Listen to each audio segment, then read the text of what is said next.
Сәлем достар, Qarshyga каналына қош келдіңіздер. Біздің көмегімізбен сіздер домбыра ойнауға машықтанып, барлық қажетті теорияны үйреніп қана қоймай, тарту деңгейінің сапасын арттыратын боласыздар.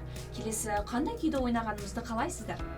Комментарийге өз ойларыңызды жазсаңыздар болады. Біз міндетті түрде ескеретін боламыз.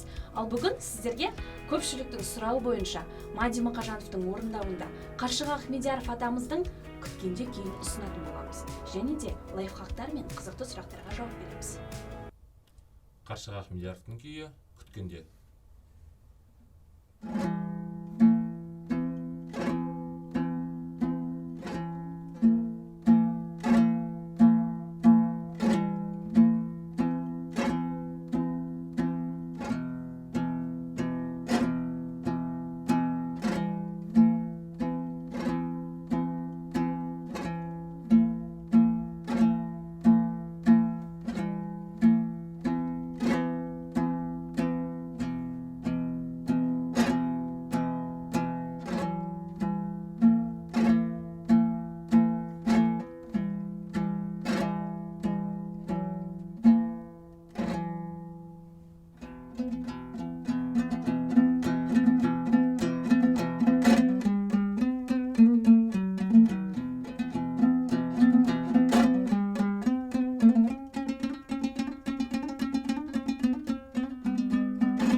күткенде күйін ойнау тәсілдері басында бастапқы тақырып жүрген кезде, үстіңгі шекті ойнаған кезде, екінші немесе үшінші саусақпен ойнасаңыздар болады. Сонда дыбыс жұмсақ шығады.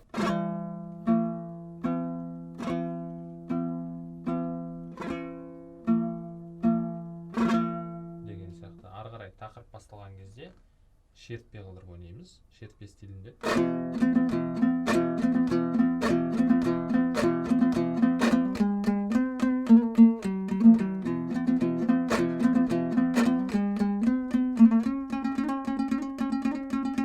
Соңғы жағында фаршлаг алып отырыңыздар.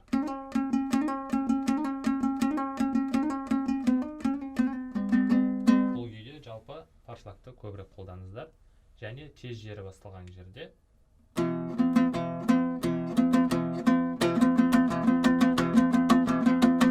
төмен қағыс жүрген кезде акцент беріңіздер. Бүкіл саусақтарыңызбен ойнайсыздар төмен қағыс. Сонда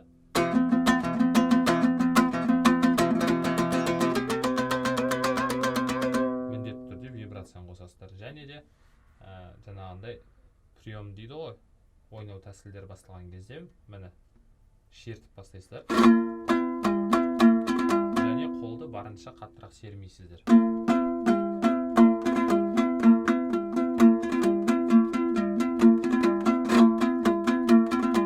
Енді түрелі басталғанда міндетті түрде төменгі қағысқа акцент бересіздер.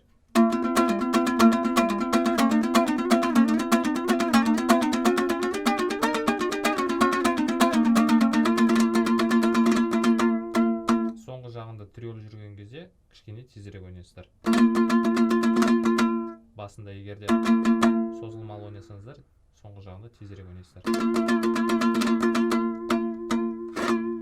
Және де мен бөлгендей бөлім-бөлімдермен бөліп жаттыңыздар.